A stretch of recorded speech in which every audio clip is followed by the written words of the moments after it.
Good morning. Merry Christmas. It's good to have you joining us this morning. Hey, as we get started today, I wanted to read to you a special passage of scripture, and it comes from Psalms 67, and it's in the New Living Translation version, and this is what it says. It says, "May your ways be known throughout the earth, your saving power among people everywhere. May the nations praise you, O God. Yes, may all the nations praise you. Let the whole world sing for joy, because you govern the nations with justice and guide the people of the whole world." Isn't that amazing? God is still in control. Even if things seem chaotic, God still sees every detail, and He's not worried. He's not surprised. In fact, it says that we get the opportunity to sing for joy. We as the people of God, all across the world, get to sing for joy because our God reigns victorious. Amen. Amen. Well, let's pray, and we're going to get into some worship this morning. So we hope that you will, wherever you're sitting, wherever you're standing, that you'll just join us and worship with us this morning. And let's jump right in. Father, we love you, and we thank you for this beautiful Sunday morning. We ask that you would just move in a mighty and powerful way on each home, each person that's watching and listening in today. God, would your spirit just move afresh on each home? Would you just reveal yourself, Lord, to each of us? We thank you that, Lord, we, in the midst of difficulty, can say that, Lord, we're thankful and we're joyful at what you've done. We thank you for this Christmas season, God, and the reminder that, Lord, you are sovereign and that you are still in control and still moving. And so, God, we give you this service, we give you this worship, and we just ask that, Lord, you would fill our hearts with joy today as we celebrate the Advent, your first coming, Lord. And we look forward to your second coming, Jesus. In Jesus' name, amen. Let's worship together. Joy to the world, the Lord is come. Let earth receive her King. Let every heart prepare him room. And heaven and nature sing, and heaven and nature sing, and heaven and nature sing. Joy to the earth.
your presence, Lord.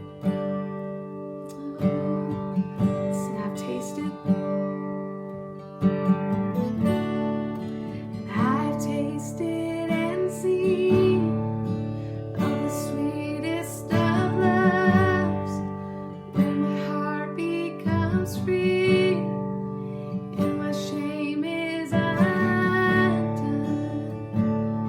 Oh, it's your presence, it's your presence, Lord.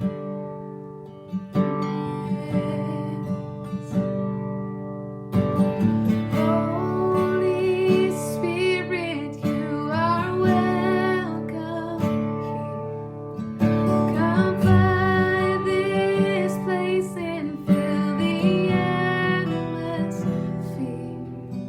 Your glory, God, is what our hearts long for, to be overcome by your presence, Lord. Oh, Jesus, it's your presence, Lord. Sing, I've tasted, and I've tasted and seen of the sweetest of loves, when my heart becomes free and my shame is undone. Oh, it's your presence, it's your presence, Lord. Yes. Oh, and we sing, Holy Spirit, you are welcome here. Come find this place and fill the atmosphere. Your glory, God, is what our hearts long for, to be overcome by your presence, Lord. Holy Spirit, you are welcome. Come find this place and fill the atmosphere. Your glory, God, is what our hearts long for, to be overcome by your presence, Lord. Yes, oh, it's your presence, Lord. Let's sing, let us become. Yes, let us become more aware of your presence. Let us experience the glory of your goodness. Let us become more aware of your presence. Let us experience the glory of your goodness. Holy Spirit, you are welcome here. Come find this place and fill the atmosphere. Your glory, God, is what our hearts long for, to be overcome by your presence, Lord. Jesus, it's your presence, Lord. God, we hunger for your presence today. We want nothing else but your presence. Father, we hunger for an experience with your refreshing spirit, God. We are hungry, Jesus. So God, we come come before you and we say, Lord, fill us up. We want to be full. We want to be full of your presence. Pour out your Spirit, Jesus. Would you saturate each home in your presence today, God? We love you, Jesus. We thank you that you answer when we call. So we lay this worship, we lay this message at your feet, Lord, and we just want more. We want more of you, God. We love you, Jesus. Amen. Amen. Amen.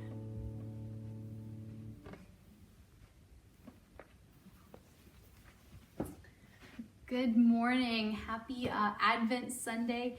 We are on our third week of Advent Sunday, and I hope you guys are getting excited and just ready for Christmas as it's almost here. So I just wanted to share another Bible story with you guys this week in honor of our third week of Advent, Joy. And this story is called Good News for Everyone. All right. Friends of Jesus saw him several times after that first wonderful reunion on Easter Sunday. Once they were fishing on Lake Galilee. They had all been out all night, and at dawn they saw someone standing on the beach. "Have you caught any fish?" "Not one," they called back. "Throw your nets to the right." Suddenly the net was full of fish. John said, "It's Jesus."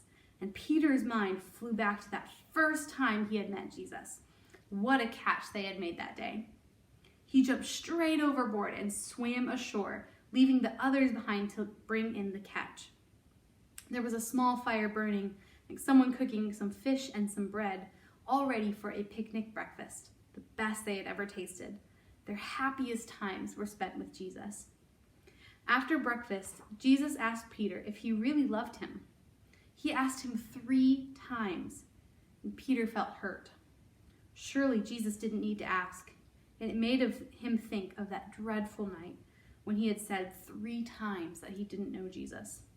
"You know I love you," Peter said. "Then there's a special job for you to do. Take care of my sheep when I'm gone." Peter knew that Jesus meant the little group of his followers, and he was happy again. Not long after this, Jesus left them to return to his Father in heaven. They did not see him again, though they knew they would one day. He had promised to come back. Meantime, there was much work to do. They must tell everyone about him.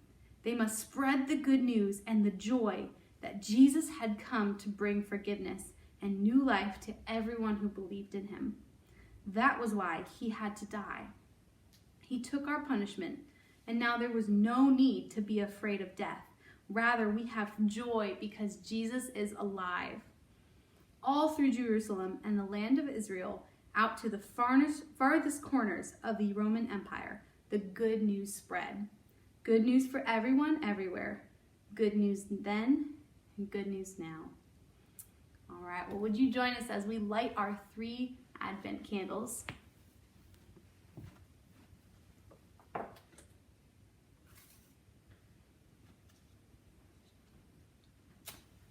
Hope, peace, and joy.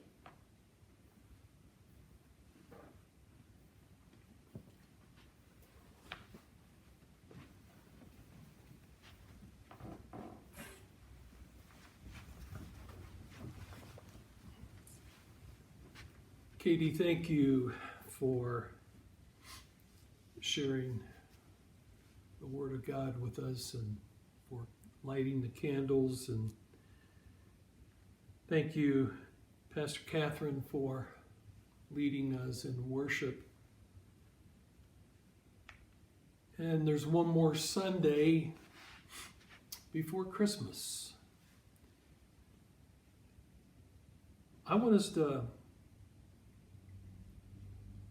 go to Psalm 16.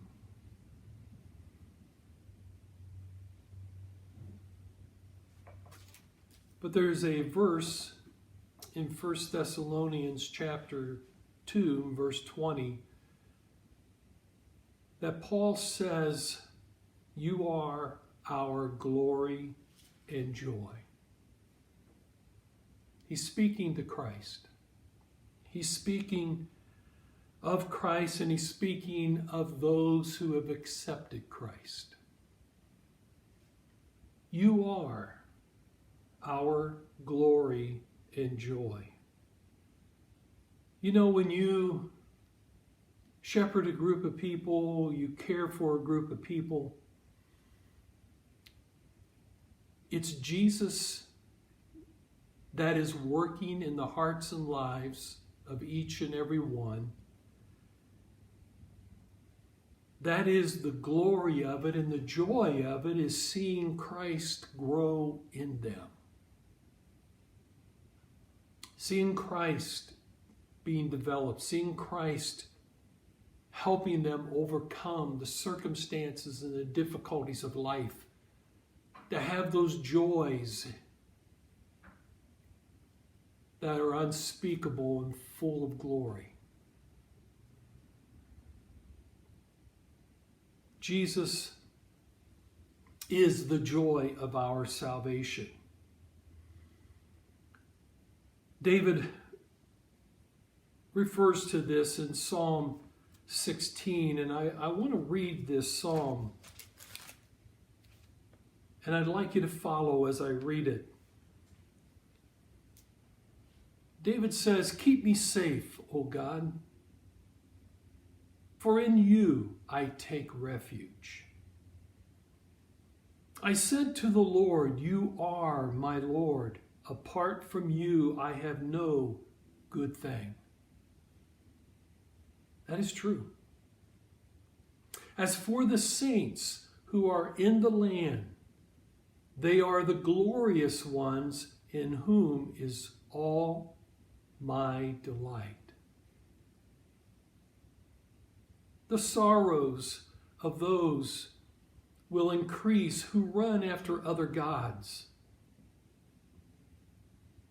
And those gods come in so many different shapes and sizes, and the sorrows of those will increase who run after other gods. I will not pour out their libations of blood, their sacrifices, or take up their names on my lips. Lord, you have assigned me my portion and my cup. You have made my lot secure. The boundary lines have fallen for me in pleasant places. Surely I have a delightful inheritance. I will praise the Lord, who counsels me. Even at night my heart instructs me. I have set the Lord always before me, because he is at my right hand. I will not be shaken. Therefore my heart is glad, and my tongue rejoices. My body also will rest secure, because you will not abandon me to the grave, nor will you let your Holy One see decay. Speaking of Christ, David is prophesying here. You have made known to me the path of my life, and you will fill me with joy in your presence, with eternal pleasures at your right hand. Lord, you're going to fill me with joy in your presence. Jesus Christ has a miraculous way of working in our lives and bringing us joy, bringing hope, bringing peace into our lives, allowing the joy of the Lord to be our strength and our help. Also, in sharing the good message of Christ, am I willing to endure the challenges of this life to share Christ with others. Yes, there are challenges we face. Sometimes we don't talk about that. There are things that we come up against that we need to believe God to help us through, to help us overcome. He is the one that is our assurance and confidence. In Hebrews chapter 12, verse 7, starting there, it says, endure hardship as discipline. God is treating you as sons. The difficult times you're going through, what are those things teaching you? I remember a time in our marriage and life is just a series of challenging events. But God was using those to guide us and to help us understand He had not forsaken us. He was with us. We don't always grab a hold of that right at the beginning. But as we learn and as we see that God's involved and He helps us overcome, we begin to realize that even the difficult times are there to teach, there to help us grow. And our God has a way of giving us assurance and confidence in those things. Also, He has a way of working in me personally as an individual. He wants me to develop my relationship with Jesus Christ and to grow in that relationship and allow it to flourish so that it may influence others and open the door to sharing Christ with them, whether that be family, whether that be like a neighbor, or whether it be someone you work with, or whatever, or whomever. Don't ever assume that even in a Christian environment, everyone is serving Christ.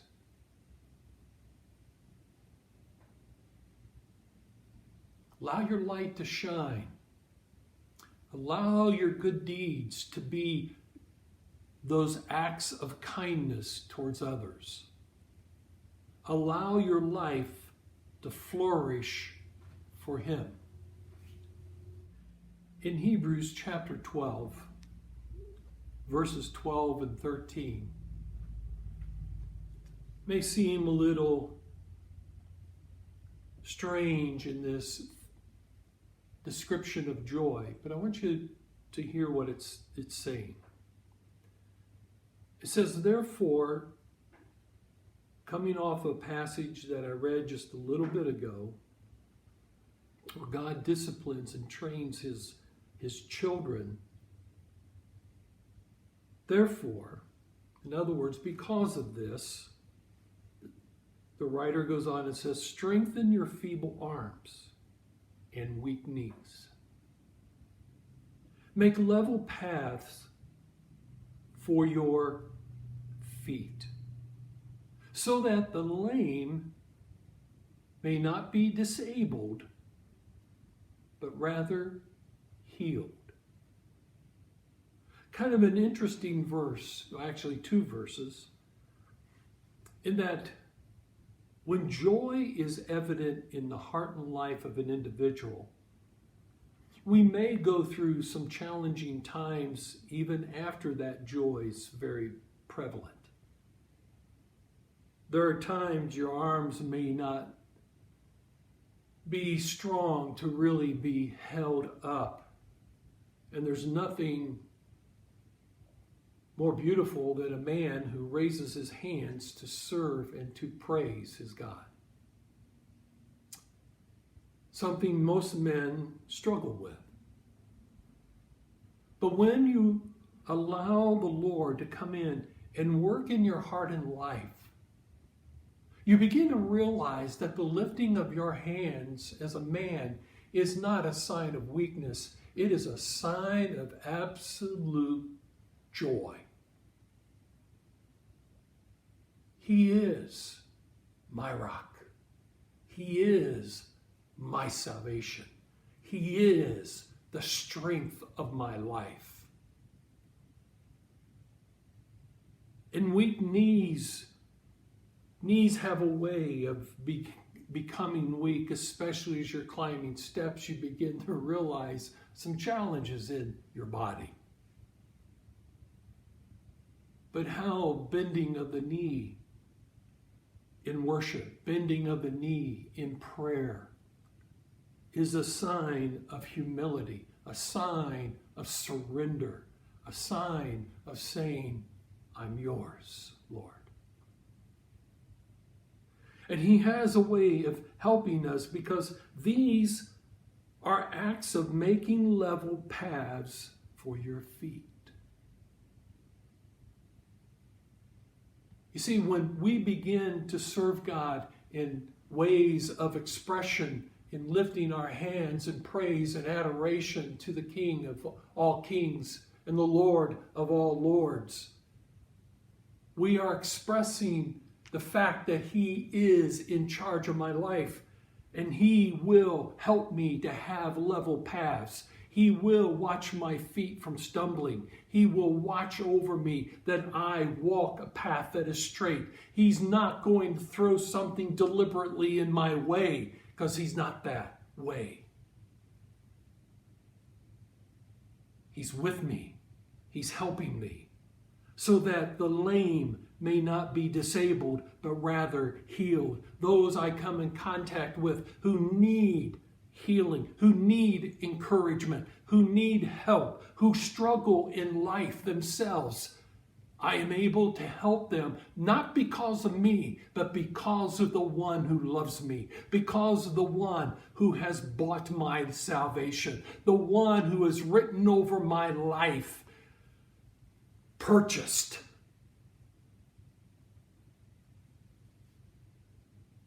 I'm his, and he is mine. He's my rock. He's my fortress. He's my ark of salvation. He's the one that I am putting a shield over my family through prayer, through worship, through trusting God, through believing God in all things, through helping my family in difficult times, in helping them in many different ways. God is a God of the miraculous. He's a God that helps us to overcome. He's a God who will walk with us, and he talks with us, and he enables us to speak a word of life at the right time. I want the days ahead in my life to be those that bring glory and honor and praise to the King that is King of all. I want him to touch lives and to deliver them and to set them free and help them to overcome. He is a miraculous God. He is a precious, precious Savior. May my heart be made glad in him. May my voice lift the song of praise and joy. May the peace that passes all understanding keep my heart and my mind in Christ Jesus. And may the hope of all glory flow through this life of great hope and expectation. May God work in your heart and life. May you realize that he is the one who is your salvation. David was the one that God honored saying Jesus would be his Holy One, his Son. David was chosen to bring Jesus into this world. And David almost lost his life at the hand of Saul. But David overcame because he trusted his God and he believed in his God. He learned to develop in his years of running from Saul. He learned to develop that ability to overcome and to be a victor in all things. He was the one who watched over Israel and brought victory to them. May this holiday and holy season be a time in which a newfound purpose of God's presence be yours and enable you to see beyond the presence that we give to the presence of the Holy One. Father, thank you. Thank you for your many blessings. Thank you for your grace that is sufficient in all things. I pray your rich outpouring upon our families, upon those who are listening even now. And Lord, that you would minister to extended family and draw their hearts to you. In Jesus' name. Amen and amen. God bless you. Have a miraculous day and a wonderful holiday Christmas season. God bless.